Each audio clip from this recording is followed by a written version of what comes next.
வேறு சாதியைச் சேர்ந்த இளம்பெண்ணை காதல் திருமணம் செய்து கொண்ட இளைஞர். பெற்றோர் எதிர்ப்பால் வெளியூரில் வசித்து வந்த தம்பதி 8 ஆண்டுகளுக்கு பின் பெற்றோருடன் சந்திப்பு. பெற்ற தாய் தகப்பனை பார்த்துவிட்டு வீட்டிற்கு சென்று கொண்டிருந்த இளைஞரை இரும்பு கம்பியால் அடித்தே கொன்ற தம்பி. தம்பியின் கொலை வெறிக்கு என்ன காரணம்? நடந்தது என்ன?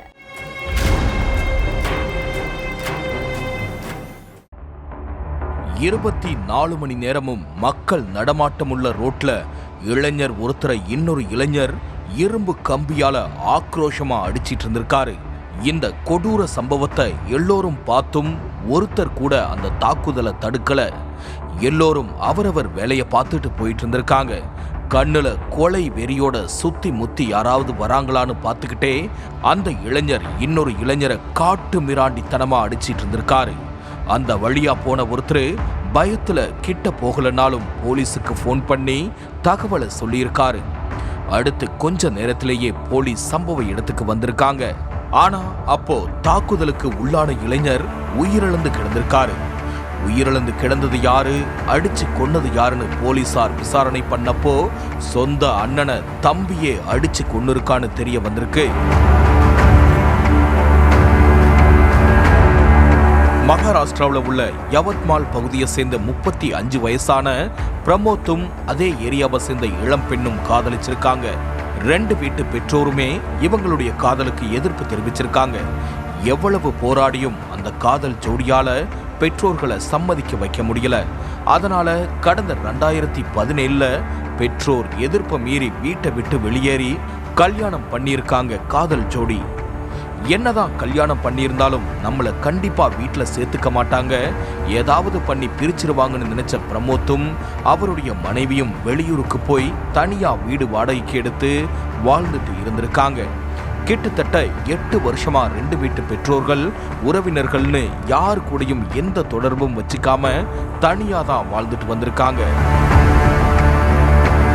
இதுக்கிடையில வியாழக்கிழமை பிரமோத் திடீர்னு அவருடைய அம்மா அப்பாவை பார்க்க போயிருக்காரு. நாம சொன்னதை மீறி வேற சாதி பொண்ண கல்யாணம் பண்ணிக்கிட்டு இத்தனை வருஷமா தனியா இருந்த மகனை பார்த்ததும் பெற்றோர் கோபத்துல திட்டி அடிச்சிருக்காங்க. ஆனா கோபம் தணிஞ்சதுக்கு அப்புறம் பிரமோத் கிட்ட அவருடைய அம்மாவும் அப்பாவும் பாசமா பேசி மனைவியை கூப்பிட்டுட்டு திரும்ப வீட்டுக்கே வர சொல்லியிருக்காங்க. பல வருஷங்களுக்கு அப்புறம் பெத்தவங்களை பார்த்த சந்தோஷத்துல பிரமோத்தும் மகனை பார்த்த சந்தோஷத்துல பெத்தவங்களும் பூரிச்சு போயிருக்காங்க. மூத்த மகன் பிரமோத் வீட்டுக்கு வந்துட்டு போன விஷயத்த 2வது மகன் கவிஸ்வர் கிட்ட பெற்றோர் சொல்லியிருக்காங்க. அண்ணன் வீட்டுக்கு வந்த விஷயத்தை கேட்டு சந்தோஷப்படுவான்னு நினைச்சா அதுக்கு நேர்மாறா கோபத்துல கொந்தளிச்சிருக்காரு கவிஸ்கர். பிரமோத் எப்ப வீட்டுக்கு வந்தா எப்ப கிளம்புனான்னு அம்மா கிட்ட கேட்டு தெரிஞ்சுக்கிட்ட கவிஸ்கர் நடந்து போயிட்டு இருந்த பிரமோத்தை பாதி வழியிலேயே மடக்கி தகராறு பண்ணியிருக்காரு. அண்ணனுக்கும் தம்பிக்கும் வாக்குவாதம் முற்றின நிலையில பக்கத்துல கிடந்த ஒரு இரும்பு கம்பியை எடுத்து பிரமோத்தை கவிஸ்கர் சர்ரா மாரியா தாக்கியிருக்காரு.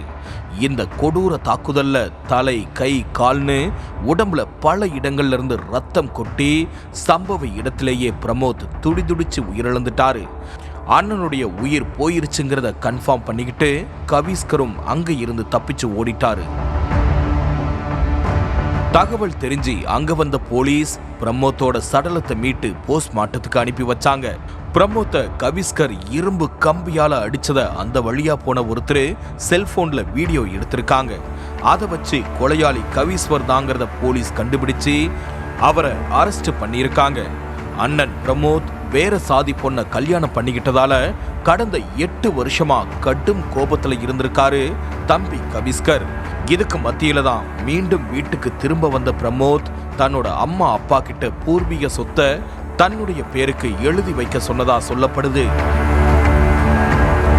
பெத்தவங்களை அவமானப்படுத்திட்டு வேற சாதி பொண்ண கல்யாணம் பண்ணிக்கிட்டதும் இல்லாம 8 வருஷத்துக்கு அப்புறம் திரும்ப வந்து சொத்துல பங்கு கேட்ட ஆத்திரத்துல தான் சொந்த அண்ணனையே கவிஸ்கர் இரும்பு கம்பியால அடிச்சு கொண்டிருக்கான். அதுக்கு பிறகு அவசரப்பட்டு அண்ணனை கொன்னுட்டமேன்னு பயந்த தம்பி தானும் தற்கொலை பண்ணிக்கிட்டாரு.